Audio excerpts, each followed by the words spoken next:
this series, and then generally speaking, like whether it's you or Caris, like in this day and age where everybody shoots threes, how hard is it to stick to a game plan to score in the paint and try to stay away from a three or earlier on? I feel like last game, second half, I caught a flow and started seeing how they're guarding me, where I could score from, and I watched the film a little bit and came out here and tried to do the same thing and attack those spots and get to my spots and elevate. And that's what I did. We were knocking them down, and then for the threes, I feel like getting in the paint is first option always, and then the space for the three will be even more open. So we just try to preach that as much as possible. Chris? Yeah, I think we try to take the best available shot.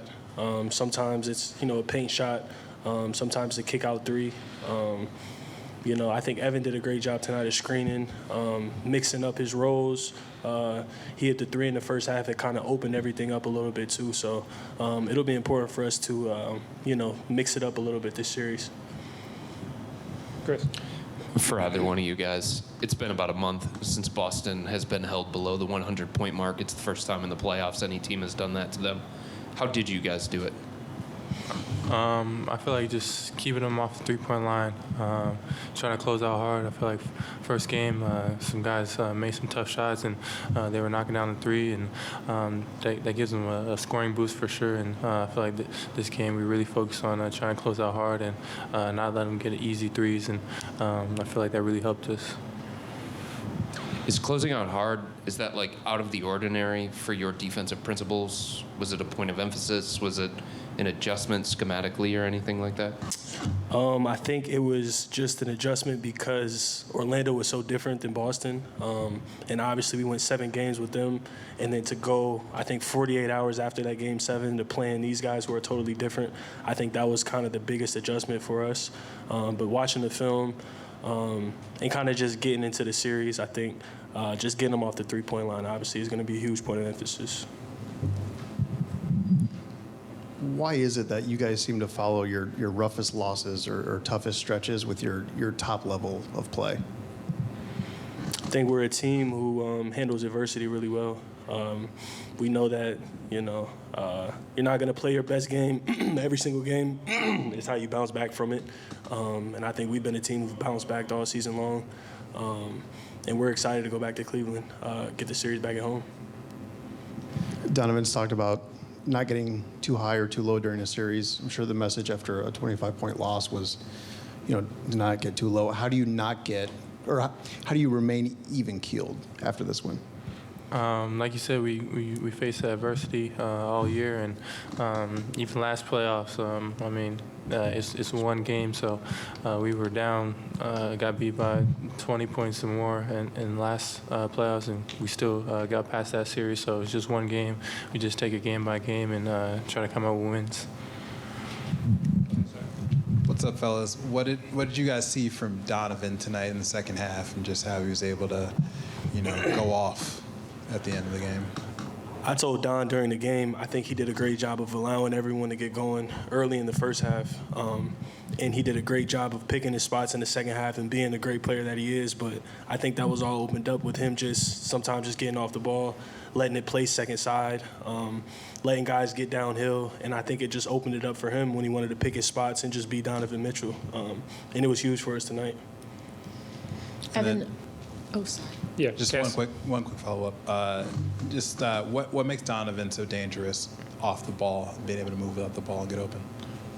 I feel like his gravity, guys aren't going to really help off him because they know he can shoot the ball, and so that just opens up the paint for everyone else. And our pick and roll is second side, and Max is a shooter as well. It just spreads the floor out, gets our spacing right, and it just makes it easier for us. Cass? Evan, playoff career high tonight. Obviously, through the playoffs, there's growth, but how would you kind of sum up the lessons you've learned that brought you to your playoff career high tonight? You just got to keep playing the game throughout the whole entire game. Keep going at it. Things are going to get hard sometimes. Things are going to fall sometimes. You got to just keep going. I feel like my teammates do a good job of keeping my head up and keeping my level head, and everyone building that team camaraderie. And overall, it's just like I said earlier, just keep going throughout the whole entire game.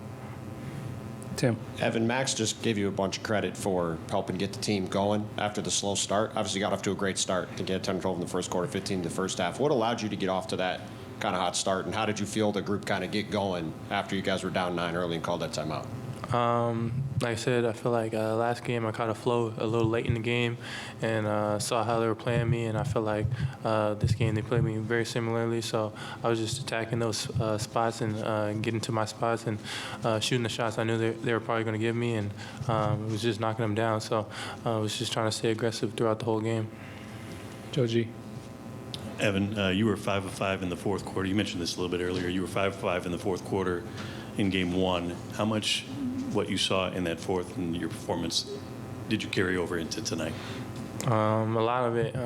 Definitely watched the film, saw what they were doing throughout the whole first game, and just trying to make that adjustment. Like I said earlier, Orlando is definitely a different team, and Boston plays this way differently. So trying to adjust to that for the first game, and I feel like I did a good job this game.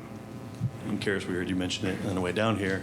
What do you expect Cleveland to be like going up 1-1? Loud, raucous. I think we're all looking forward to going back to Cleveland. They did a great job in the Orlando series, and I know it'll be great this series as well. So we're looking forward to going back home. Last one, Chris, in the middle. Joe G's got that.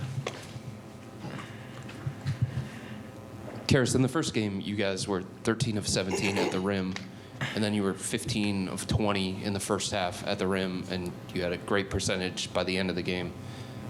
What did you see coming into this series that made you feel like attacking the paint would be advantageous for you guys? I think they start the game off with Horford as their 5. He's their, sole rim protector in that unit. And then they have Cornette in the second unit, and then after that, it's just those two. And I think we did a great job tonight of seeking out the mismatches. Evan did a great job of punishing switches. And then when Horford was on me or other guards, I think we did a great job of just beating them and finishing at the rim. So I think we pose a lot of kind of mismatches for them that they're going to have to, figure out. Okay, it's going to wrap. Thanks, everybody.